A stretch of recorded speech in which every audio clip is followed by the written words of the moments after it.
For years, Julia had devoted herself to caring for her disabled husband, all while carrying their unborn child. But suspicions gnawed at her, leading her to place a discreet camera in their home. What she uncovered shattered her world.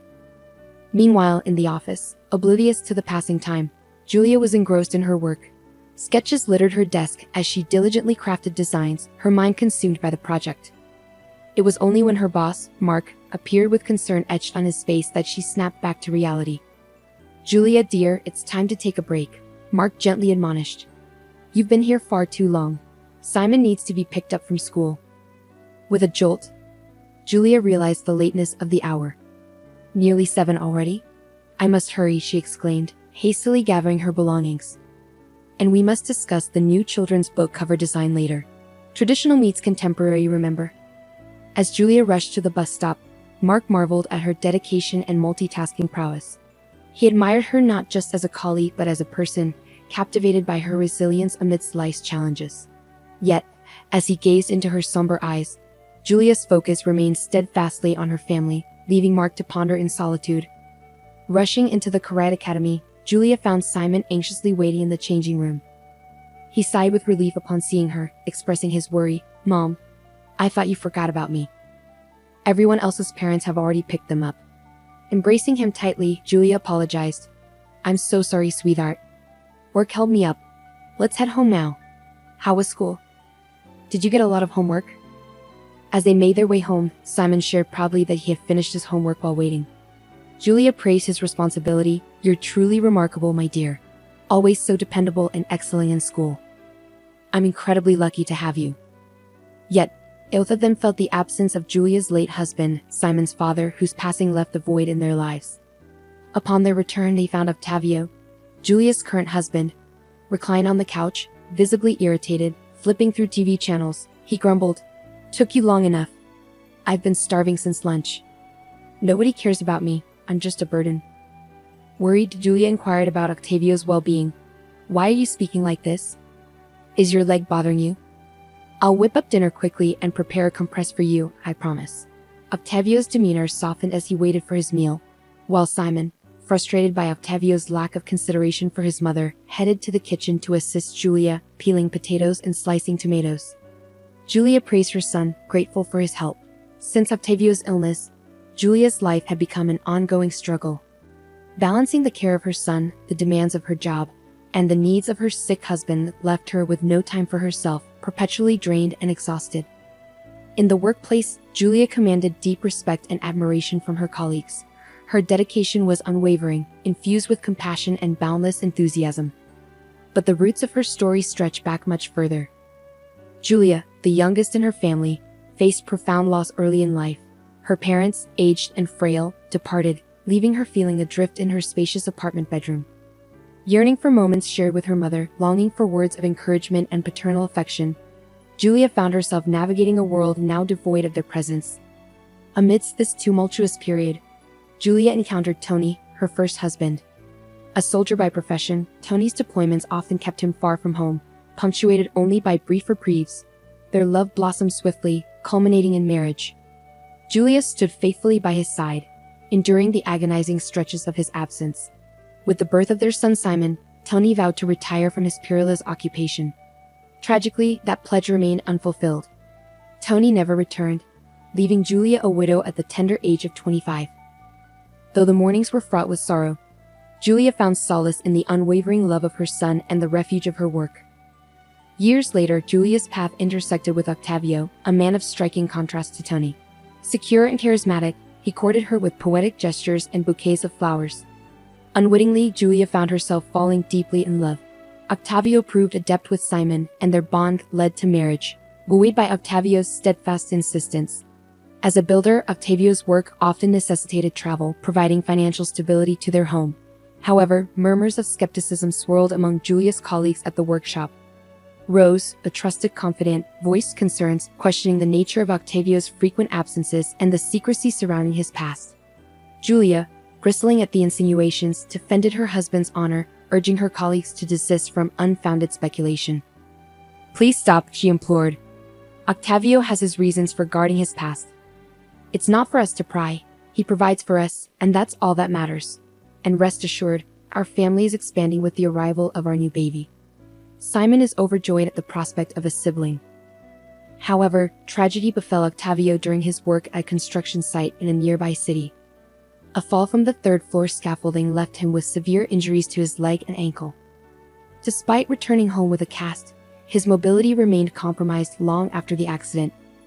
For a man accustomed to activity, this incident dealt a crushing blow, leaving him feeling incapacitated and detached from the world around him. Julia, empathetic and supportive, shouldered the burden of household duties, caring for Simon, and assuming sole financial responsibility as Octavio's ability to work waned. With Octavio confined to their home, unable to contribute economically, Julia found herself stretched thin, especially with the impending arrival of their new baby. Yet, resolute in her determination to remain strong for her children, she soldiered on. What troubled her most, however, was Octavio's demeanor. He appeared disengaged, showing little interest in Simon's academic progress or household matters. Julia couldn't help but feel frustrated that despite his injury, Octavio seemed unwilling to offer even a modicum of support. "Octavio, why do you remain so despondent?" Julia implored, attempting to buoy his spirits. "Perhaps a short walk on the balcony for some fresh air might lift your mood. I'll assist you. It could aid in your recovery. Don't succumb to despair like this. Can't you see how much I'm struggling? I'm in constant pain, and the painkillers hardly alleviate it. I feel utterly helpless." Octavio's response came laced with accusation. "You're selfish, Julia. You only consider your own needs. Pregnancy isn't an ailment. Why do you complain? I spend my days alone, waiting for your return, only to be met with blame when you're here." Julia's heart sank at the bitterness in his words, grappling with the weight of her responsibilities and the strain on their relationship. A few days later, Octavio stumbled upon an online healer named Camila, boasting quick and effective cures for muscular and bone ailments.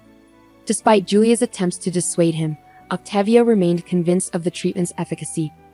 Regular visits from Camila ensued, with Octavio claiming a reduction in his pain. On an ordinary day, Julia returned home earlier than usual due to Simon's illness, finding unfamiliar female footwear in the hallway. Realization dawned swiftly: Camila was in their house.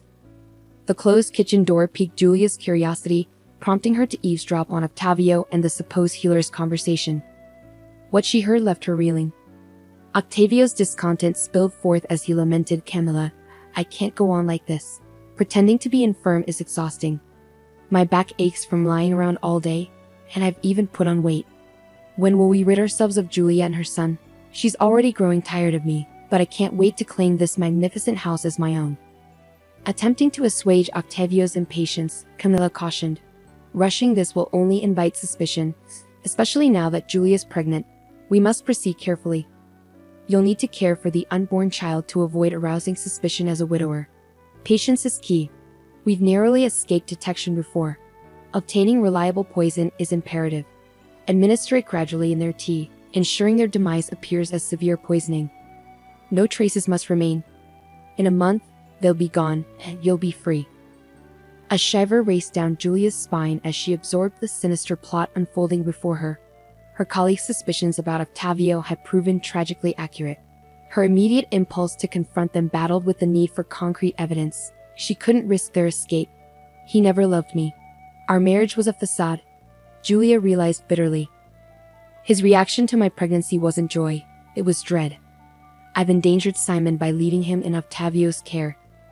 Desperation and determination warred within her as she silently retreated, bracing herself for the confrontation ahead. Gathering her resolve, Julia burst into the room with calculated force, masking her turmoil with practiced composure.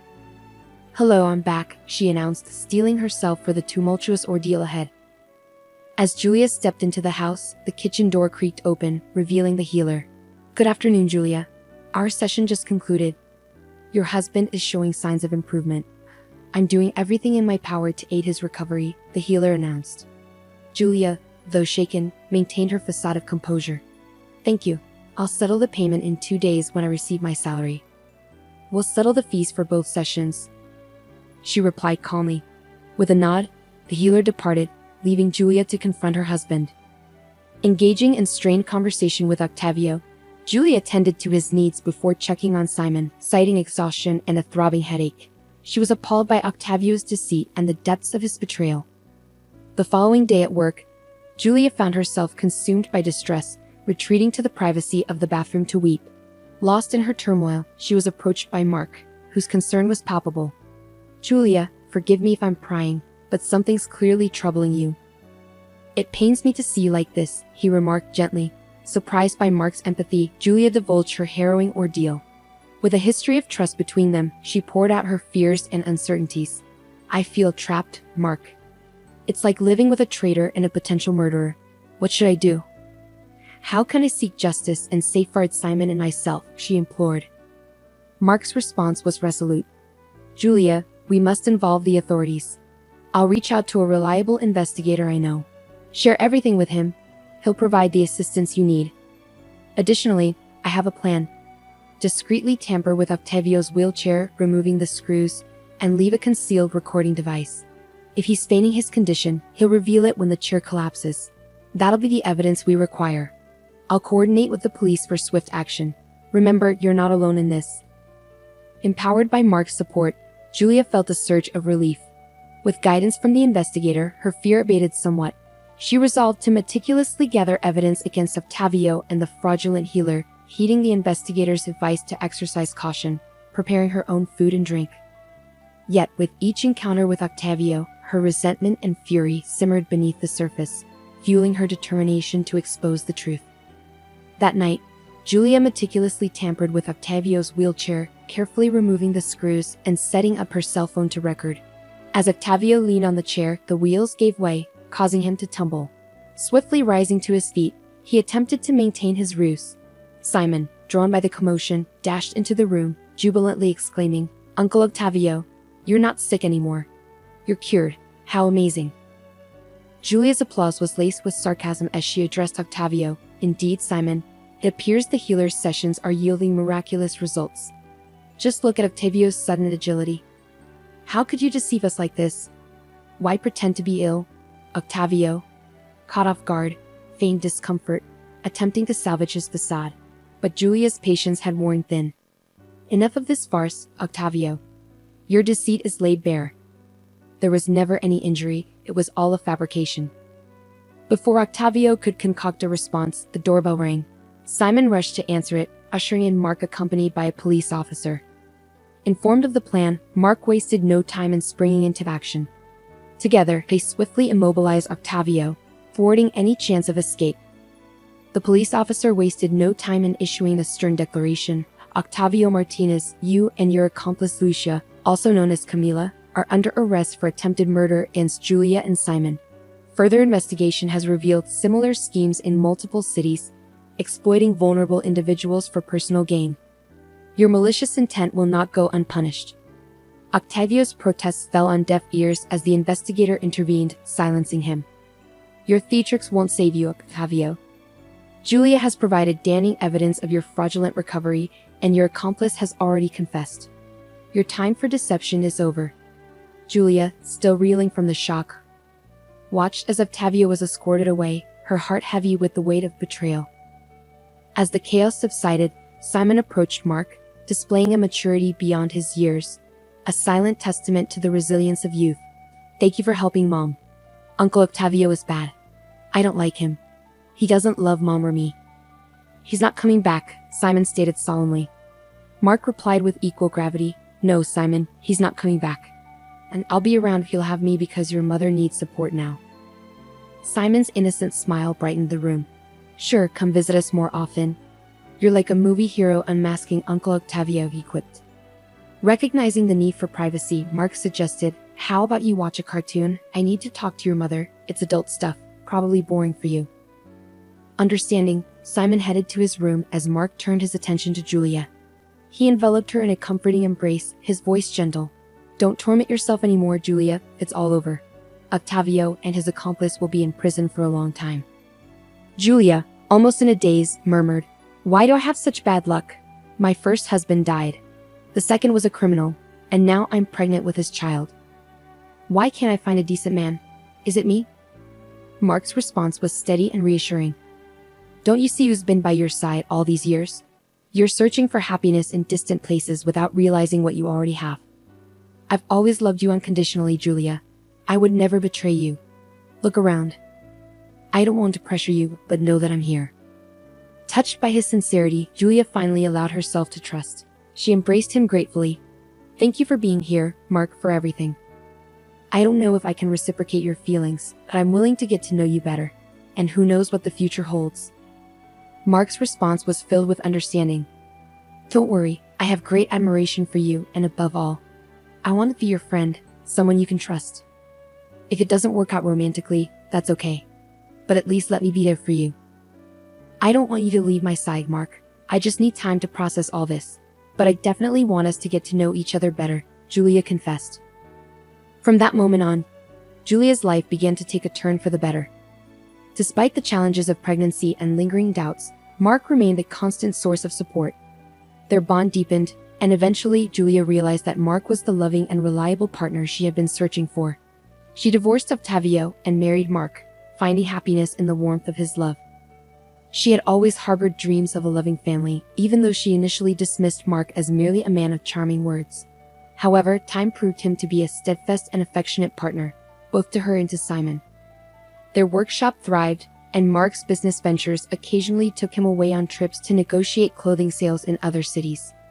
Julia still had a month left until her expected due date, but fate took an unexpected turn one night when her water broke prematurely, triggering early contractions. In a panic, she called for an ambulance, slipping into unconsciousness, barely managing to request her neighbor's assistance in caring for Simon. Rushed to the hospital, Julia's labor unfolded into a nightmarish ordeal, a relentless struggle between consciousness and oblivion. Among the massed medical personnel attending to her, Julia failed to recognize one nurse, Lucia, Octavio's accomplice, who had seized an opportunity for revenge against Julia for thwarting her plans with Octavio. Upon regaining consciousness, Julia's heart sank as she realized the absence of her newborn. Frantically, she demanded answers, her voice a desperate cry echoing through the sterile hospital room. "Where is my son? I need to see my baby. What happened?" Approaching her with a heavy heart, a doctor gently broke the devastating news. "I'm deeply sorry, Julia, but your son didn't survive. The umbilical cord was wrapped around his neck, and despite our best efforts, we couldn't save him. You're young. There will be other opportunities for you to have children." Overwhelmed by grief, Julia buried her face in her hands, her sobs echoing off the stark hospital walls. The doctors intervened, administering sedatives to ease her anguish, yet the pain of losing her child pierced her soul, leaving her shattered and bereft. Upon learning of the tragic loss, Mark hurried to the hospital to offer solace to Julia. She was consumed by inconsolable grief, murmuring through tears, "I would rather have perished than my son. I can't bear to live. Why did this happen to me?" Mark enveloped her in a tender embrace, his touch a feeble attempt to soothe her anguish. "Don't speak like that, Julia. You must stay strong, especially for Simon. He still needs you. Time will ease the pain. I'll be here every step of the way," he assured her gently. As they laid their baby to rest, Julia wept bitterly at the small graveside, grappling with the unbearable reality of their loss. Only Simon's unexpected fortitude and maturity offered her a glimmer of solace, allowing her to navigate the depths of her sorrow. Together, mother and son embarked on the arduous journey of healing. While the memory of their lost child continued to weigh heavily on Julia's heart, 7 years later, their atelier had blossomed into one of the city's most prestigious and sought-after establishments, drawing clientele from far and wide. Working in seamless harmony, Julia and Mark shared an unspoken understanding, their partnership flourishing amidst the creative whirl of their shared passion. Mark and Simon, now poised 13-year-old, had forged a bond akin to that of father and son. Simon excelled both on the soccer field and in his studies, a testament to his dedication and zest for life. One day, Julia found herself needing to take the subway for an urgent business meeting as their car was undergoing repairs. Along the way, her path intersected with that of a 7-year-old boy, his small frame supported by crutches, his appearance downtrodden and unkempt. Her heart constricted at the sight of him. Moved by compassion, she purchased pastries and hot tea, approaching the boy with a gentle offer. He devoured the food ravenously, nearly choking in his haste. Julia then delicately inquired, "Hello there, little one. What's your name? Why are you here on the streets? What happened to you?" The boy, Once he finished eating, responded with a blend of timidity and resilience, "I'm John. I tried to ride a bicycle too big for me, and I ended up falling and injuring my leg. Since then, I had to rely on these crutches to get around." Concern etched across her features. Julia probed further, "That sounds serious, John. Haven't your parents taken you to see a doctor? You're so young. Surely there's treatment available." John let out a heavy sigh, his voice tinged with resignation. "My mother is always drunk, and I don't even know who my father is. She neglects me, never bothering to seek medical help. She insists it's better for me to beg for money." A wave of sadness and empathy washed over Julia as she wrapped the boy in a comforting embrace, pledging, "Fear not, John. My husband, Mark, and I will find a way to assist you. We'll explore avenues for your treatment." The boy regarded her with a mix of hope and skepticism. "I doubt it will make a difference. My mother prefers me to beg. She doesn't want me to get better," he lamented. Driven by an overwhelming urge to intervene, Julia vowed to John that she would spare no effort in improving his circumstances. Galvanized by her determination and the boy's longing for a brighter future, she offered reassurance. "Let's explore our options, John. Hold on to hope. We'll advocate for you. No child should endure suffering due to their parents' neglect." She swiftly dialed Mark, her voice choked with emotion, and relayed the distressing situation. Mark wasted no time, arriving promptly to lend his ear to John's tale and extend his assistance. Together they resolved to visit the boy's home to confront his mother and gain deeper insight into their predicament. With a touch of apprehension, John guided them to his apartment. As they prepared to depart, Julia took note of John's tattered and soiled attire, declaring, "We'll pick up some fresh clothes for you on our way." Excitedly, John inquired if he should bring anything along. Julia assured him, "No need. We'll take care of everything." Upon reaching the apartment, they were met with a pungent odor of alcohol and tobacco lingering in the air. The apartment lay in disarray, and John's mother lay slumped in a chair, snoring loudly. With a heavy heart, John explained his mother's situation. "She hasn't stirred since last night. She was drinking with some men in the kitchen. It'll be a while before she wakes. When she does, she'll demand money from me, then use it to buy more alcohol and cigarettes. If I don't bring enough, she'll hurl insults at me. Why is she like this? Why does she drink? Why doesn't she love me like other mothers?" Julia and Mark exchanged grim glances, deeply troubled by John's account. However, their resolve remained unyielding as they declared, "We're taking you home, John. Tomorrow, we'll accompany you to see a doctor about your leg, all right?" Leaving a note for John's mother detailing their decision, they ushered him away from the desolate scene. John embraced Julia with heartfelt gratitude, likening her to a fairy from his storybooks. Though touched, Julia's smile was tinged with sorrow as she ran her fingers through the boy's unruly curls. En route, they purchased new attire and backpacks stocked with essentials for John, who expressed profound appreciation and eagerness for a fresh start with them. Arriving home, Julia's thoughts were consumed by caring for the child. After bathing John and examining his leg, they realized the severity of the situation. His limb was visibly misshapen, indicating a grave underlying condition. After a nourishing meal and clad in fresh attire, John drifted into a peaceful slumber, a serene smile gracing his lips. Meanwhile, in the kitchen, Julia, Mark, and Simon convened to address their newfound responsibility. Julia was resolute in her determination to care for John, yet Mark voiced apprehensions regarding the potential complexities of formal adoption, cautioning of the legal hurdles they might face. Excited at the prospect of welcoming John into their fold, Simon pledged to be a supportive older brother. Mark interjected, "While I'm in favor of John staying with us, we must acknowledge the legal implications. Adoption is a lengthy and intricate process. Are you prepared for this?" Undeterred, Julia responded with unwavering resolve. "Ever since I laid eyes on John in the subway, something stirred within me. He's no longer a stranger, he's become family. I'm committed to giving him a happy and normal childhood. He deserves nothing less. Without our help, what fate awaits him? A life marred by delinquency and despair, perhaps even incarceration. Together, we can nurture him into a good person, help him find purpose, and who knows, maybe even walk again. I'm prepared to fight for him, no matter the obstacles. Thank you for standing by me." The following day, Julia escorted John to a pediatric orthopedist. After a thorough examination, including x-rays and CT scans, the doctor delivered their assessment. The condition of his leg is grave. We'll need to proceed with intricate surgery on the knee and ankle, followed by an extensive rehabilitation period. He'll require specialized footwear. With luck, within approximately 6 months, his legs should regain functionality. Are you in agreement with the proposed procedure?" With unwavering resolve, John eagerly exclaimed, "I'm ready to undergo it all if it means I can walk, run, and ride a bike again, Aunt Julia. I wholeheartedly accept the surgery. I promise to muster strength and refrain from complaining, no matter the hardships. When I fell off the bike it hurt, but I endured. I want my legs to be healthy again," John expressed, his voice filled with determination. Julia embraced the child, offering reassurance. "We'll take care of everything, John. My husband and I will cover the surgery costs. But now, we need to convince your mother to authorize it." Confronting John's mother, Jennifer, proved challenging. They found her inebriated and had to rouse her with cold water. Explaining their intentions amidst her intoxicated state was no easy feat.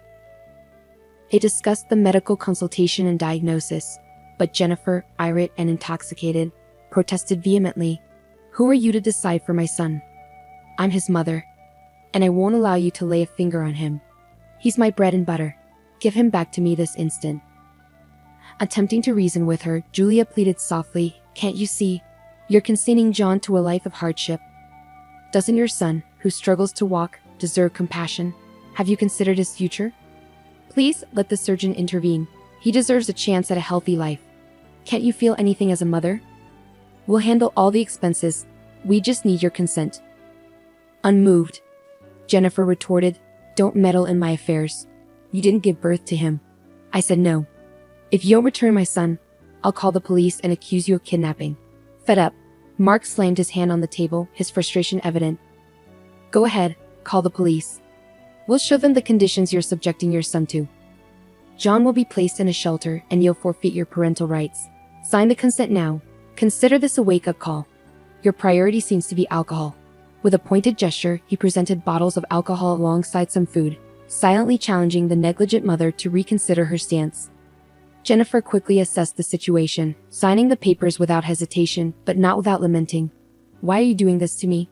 I love my son. We're just going through hard times. I can't find a job, so I drink sometimes to numb the problems." Mark, silently reflecting, thought to himself, "Children shouldn't have to endure the consequences of their parents' vices. It's unfair." Outside, Julia and Mark breathed a sigh of relief, grateful to have extricated themselves from that tense situation. Almost simultaneously, they voiced their concern. "We can't allow John to return to such a toxic environment. It's no place for a child. How he managed to survive there for so long is beyond me." With determination, Julia organized everything for John's surgery, ensuring all necessary tests were conducted. When the doctor requested blood donations from the family, an unexpected discovery surfaced. Julia and John shared the same rare blood type. Perplexed, the doctor inquired, "Are you two related?" Julia, denying any familial connection, explained John's situation. The doctor proposed a DNA test to confirm any potential relationship while proceeding with surgery preparations, expressing confidence in their likely connection. Sharing the doctor's observations with Mark, Julia contemplated, the doctor might be onto something. "Have you noticed their striking resemblance? Perhaps we should compare childhood photos." Intrigued, Mark agreed, "It's worth exploring. Let's proceed with the DNA test." Meanwhile, John braced himself for the impending surgery. As John underwent the procedure, Julia, having known him for just 2 weeks, experienced overwhelming concern. She anxiously awaited news, her heart heavy with worry. Finally, the doctor emerged with reassuring updates. The surgery was successful, but the road to recovery would be arduous. In that brief period, Julia and John had forged a bond so deep that they felt like a genuine family. John had become attached to Julia, facing each stage of his treatment with courage and even attempting to lift her spirits with his playful rhymes and wordplay. His recovery journey was not just physical but also emotional, filled with hurdles and moments of revelation. Julia accompanied him through it all, her heart a mixture of anxiety and hope. Witnessing John's resilience during physiotherapy sessions filled her with admiration. He approaches each exercise and procedure with such determination. Even when the pain and exhaustion seemed overwhelming, Julia often remarked, offering him a reassuring smile as she held his hand during their sessions. During this time, Julia couldn't shake off the thought of their shared rare blood type. As they lay in bed at night, she contemplated the possibility of some distant familial connection. Perhaps he's a distant cousin, she mused, attempting to unravel a family mystery she hadn't known existed. Sensing his wife's introspection, Mark inquired, "What's on your mind, Julia?" She sighed softly, responding, "Just pondering the unexpected twists life throws our way, Mark. I never imagined John could be a distant relative." As the day of the DNA test results drew near, Julia's anxiety heightened. Regardless of the outcome, she knew that she and John were already deeply connected. Yet, the prospect of a blood tie stirred a mix of anticipation and apprehension within her. "Regardless of the test, John is a part of our family," she assured Mark and Simon, who nodded in understanding. They were prepared to embrace John as kin, irrespective of the outcome. One day, Mark rushed into the room, visibly agitated, clutching a set of papers. "Julia, you won't believe this. Sit down," he urged, handing her the test results. "John is your biological son, with a 99% probability." Stunned, Julia struggled to comprehend. "But the baby who died at the maternity wasn't my son. My child has been alive all this time, and who was I married to then? How could this have happened?" Overhearing the conversation, John was bewildered by the revelations. "So, you're my real mother?" he asked incredulously. "This is unbelievable. And Jennifer, the woman I thought was my mother, isn't actually my mom." Julia held John tightly, tears streaming down her cheeks. "It seems you are indeed my real son, my dear. I'm overjoyed to have found you alive. They told me you had passed away. Please forgive me, I didn't know. We'll uncover the truth about what happened. I promise I'll never leave you again, my little ray of sunshine." In the subsequent legal proceedings, Julia was officially recognized as John's biological mother, and Jennifer, the neglectful mother, lost her parental rights. When Jennifer realized she would lose her benefits, she suddenly remembered John, begging for him to return, feigning love and longing. However, John remembered the mistreatment and neglect vividly. He was grateful for the love of his new parents, Juliet and Mark, and was determined to bring happiness to their lives. After an extensive investigation, detectives unraveled the mystery behind the disappearance of Julia's son. They discovered that Lucia, in a cruel and desperate act, had swapped Julia's newborn with Jennifer's deceased baby at the hospital. Both women had given birth on the same day, facilitating the malicious exchange. Shocked by this revelation, Julia demanded answers. How is this possible? Why is Lucia not in prison? She should be held accountable, along with Octavio. I need to confront her, look her in the eyes, and ask why she ruined my life and my son's. The detective, with a grave expression, informed her, life has its own way of meting out justice. Lucia is now confined to an asylum, battling a terminal illness. She spends her days alone, without visitors, enduring immense suffering. And to complete the picture, Octavio succumbed to tuberculosis in prison. These words made Julia realize that, in some way, Lucia was already facing the consequences of her actions, isolated and forgotten in her final days. Upon arriving home, Julia was greeted by a heartwarming scene. Simon and John were engrossed in a playful game, while the savory aroma of Mark's tortilla filled the air. Their faces lit up at the sight of her. "Mom, you're back. We missed you. Is everything okay?" "You look a bit worried," John remarked, perceptive to Julia's expression. Seated at the table with her beloved family, Julia opened up about her emotions. "Today, I'm reminded of how incredibly blessed I am. I have 2 amazing sons, a husband who's my rock, and a fulfilling job. I truly feel fortunate." As Mark served dinner, he chimed in, "I'm glad you recognize our blessings. Remember, we're always here for you." The dinner conversation was animated, filled with laughter and dreams for the future. John, now fully integrated into the family, shared in the joy. In their home, where love prevailed, everything felt harmonious. Together, they had weathered storms and overcome obstacles. Now, with the shadows of the past behind them, they looked forward to a future brimming with happiness and unity. Their life, rich with love and companionship, marched onward, leaving darkness behind and paving the way for days of joy and fulfillment. If you enjoyed this story, we'd appreciate a like and a subscribe to our channel. Your support enables us to continue sharing incredible stories almost daily. Don't miss out on the next captivating tale coming your way. Thank you for being a part of our journey. Until next time.